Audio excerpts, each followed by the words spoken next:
আসসালামু আলাইকুম ওয়া রাহমাতুল্লাহি ওয়া বারাকাতুহু। আলহামদুলিল্লাহি রাব্বিল আলামিন ওয়াস সালাতু ওয়াস সালামু আলা আশরাফিল আমবিয়াই ওয়াল মুরসালিন নবিয়িনা মুহাম্মদ ওয়া আলা আলিহি ওয়া আসহাবিহি আজমাইন। আম্মা বা'দ। সম্মানিত ছাত্র ভাইরা, আমি এখন ক্লাস 2 এর তাওহীদের ক্লাস আরম্ভ করছি। বিষয় হচ্ছে তাকদীর বা ভাগ্যের প্রতি ঈমান।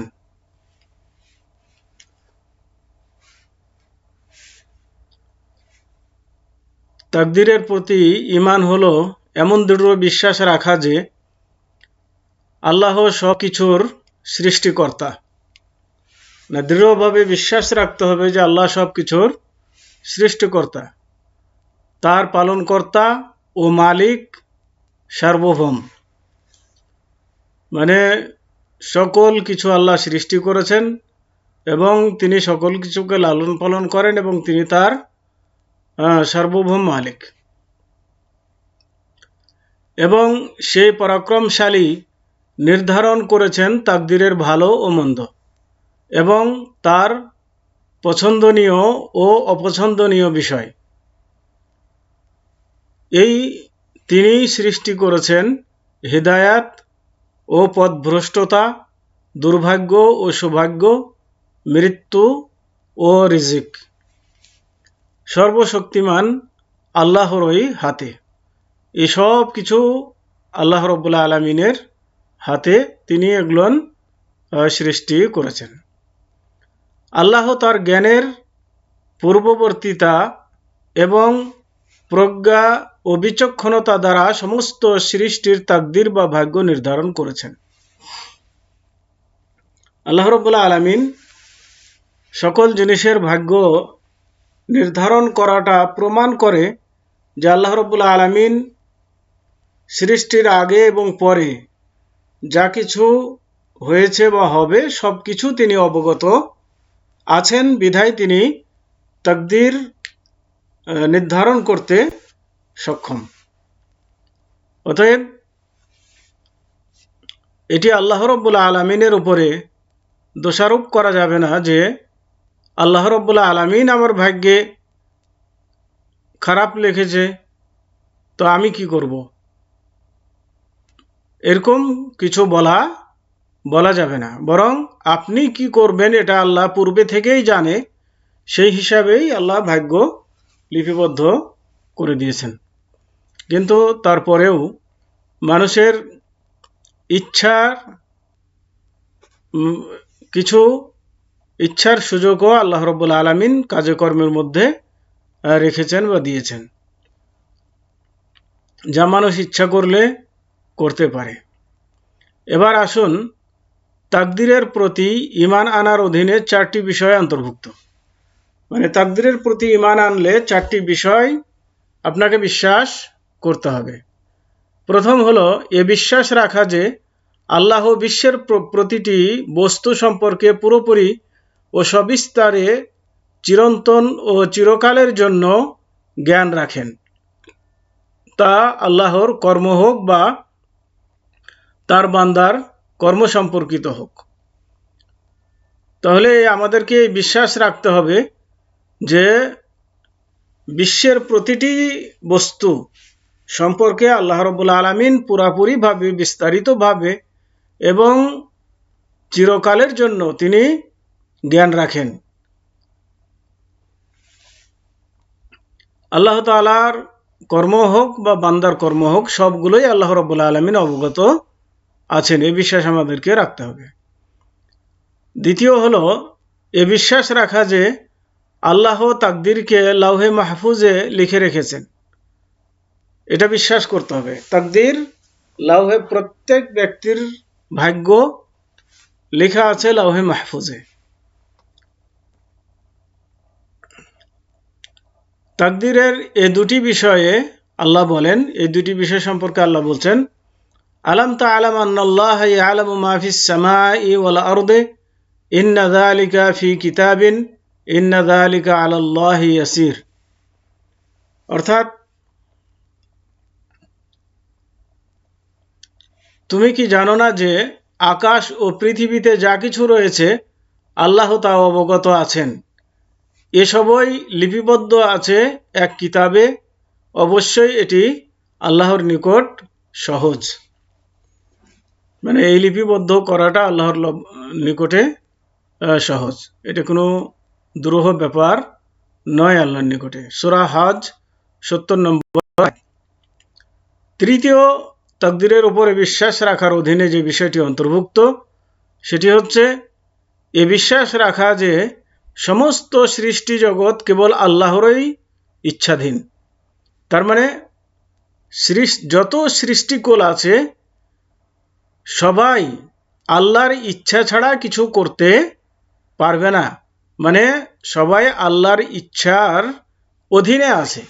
তার মানে কোনো ব্যক্তি এটা বলতে পারবে না যে আল্লাহ আমার ব্যাপারে কোনো ক্ষমতা রাখে না, এরকম কথা বলার অধিকার কারো নাই।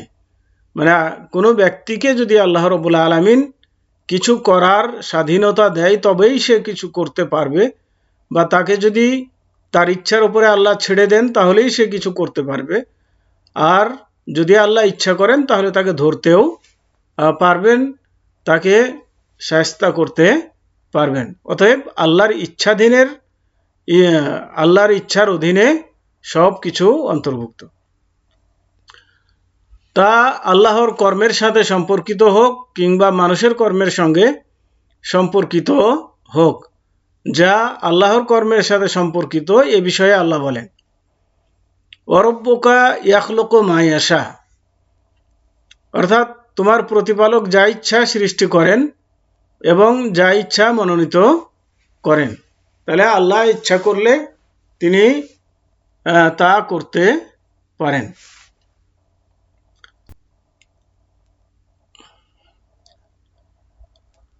সৃষ্টিকুলের কর্মের সঙ্গে সম্পর্কিত এ সম্পর্কে আল্লাহ বলেন, ওয়ালাউ শাআ আল্লাহু লাসাল্লাতাহুম আলাইকুম ফালাকাতালুকুম, আল্লাহ যদি ইচ্ছা করতেন তবে তাদেরকে তোমাদের উপরে অবশ্যই ক্ষমতা দিতেন ও তারা নিশ্চয়ই তোমাদের সঙ্গে যুদ্ধ করত। সূরা নিসা 90 নম্বর আয়াত। তাহলে এখানে যে আল্লাহ রাব্বুল আলামিন কাউকে যদি ক্ষমতা দেন তাহলে সে ক্ষমতা পেয়ে থাকে। চতুর্থ যে বিষয়টি আমাদেরকে তাকদীর সম্পর্কে বিশ্বাস রাখতে হবে সেটি হচ্ছে এই বিশ্বাস রাখা যে সকল প্রাণী তার বৈশিষ্ট্যে ও নড়াচড়া ও গতিবিধিতে এর সাথে যা কিছু সম্পর্কিত সবই আল্লাহর মাখলুক বা সৃষ্টি। আল্লাহ পাক ইরশাদ করেন, আল্লাহ খালিকু কুল্লি শাইইন ওয়া হুয়া আলা কুল্লি শাইইন ওয়াকিল, অর্থাৎ আল্লাহ সব কিছুর স্রষ্টা এবং তিনি সব কিছুর কর্মবিধায়ক। সূরা জুমার 62 নম্বর আয়াত।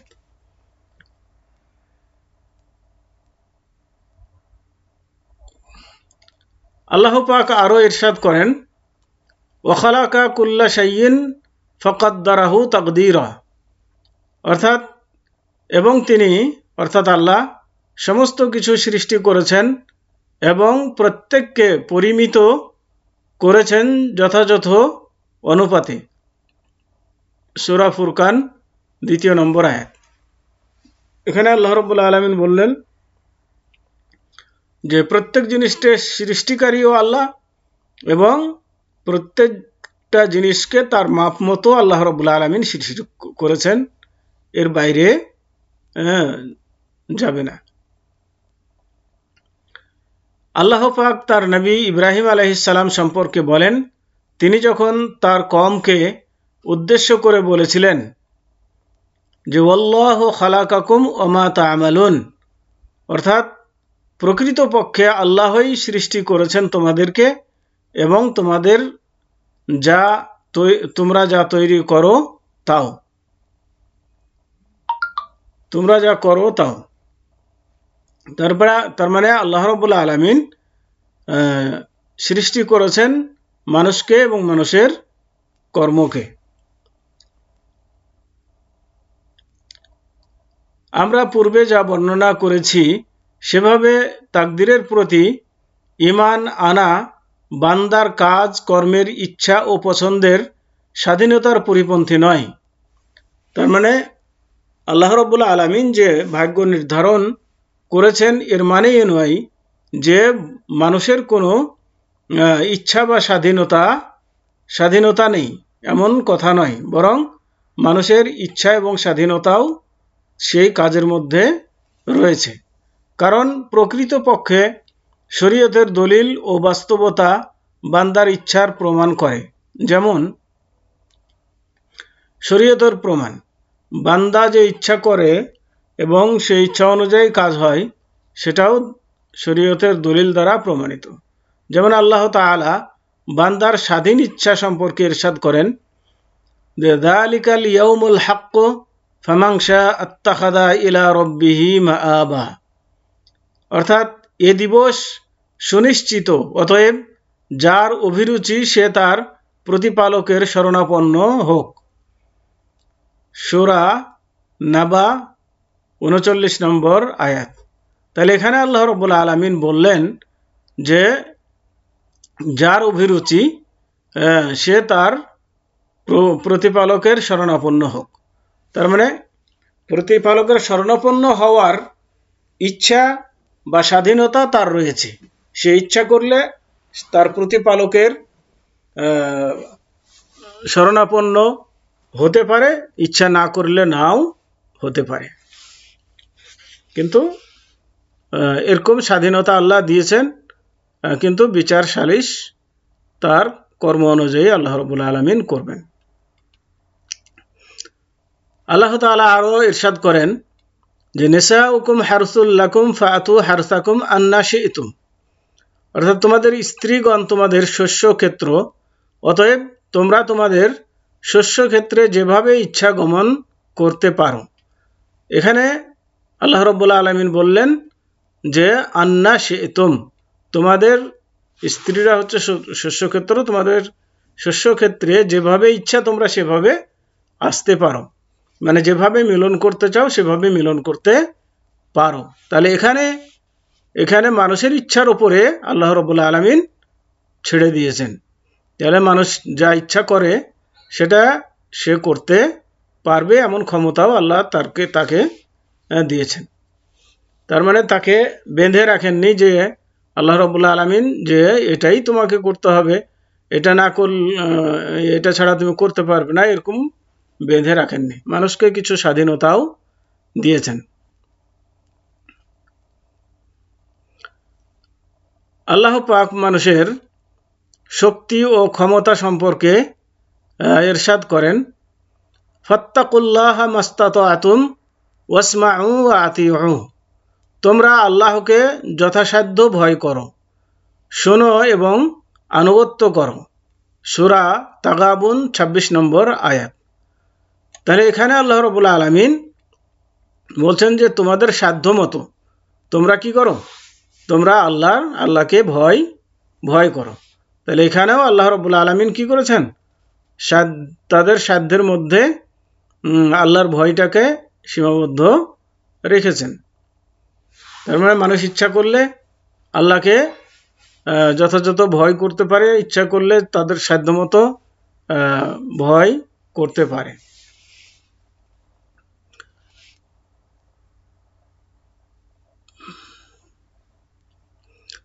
আল্লাহ তাআলা আরো বলেন যে লা ইউকাল্লিফুল্লাহু নাফসান ইল্লা উসআহা লাহা মা কাসাবাত ওয়া আলাইহা মাকতাসাবাত, অর্থাৎ কোনো ব্যক্তিকে আল্লাহ তার সাধ্যের অতিরিক্ত কর্তব্য পালনে বাধ্য করেন না, কারণ সে যা ভালো উপার্জন করে তা তারই জন্যে এবং সে যা মন্দ উপার্জন করেছে তা তারই উপর।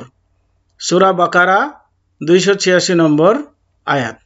তাহলে এখানেও আল্লাহ রাব্বুল আলামিন বলে দিলেন যে মানুষের সাধ্যের বাইরে আল্লাহ রাব্বুল আলামিন কোনো কিছু তার উপরে চাপিয়ে দেন না। তার মানে তার সাধ্য অনুযায়ী সে যা কিছু ইচ্ছা করতে পারে। তাহলে এই আলোচনাগুলো থেকে আমরা যেগুলো বুঝলাম যে আল্লাহ রাব্বুল আলামিন তাকদীর বা ভাগ্য নির্ধারণ করলেও তারও কিছু ইচ্ছা স্বাধীন ইচ্ছা রয়েছে, বা সে তার ইচ্ছা অনুযায়ী ভালো বা মন্দ করতে পারে।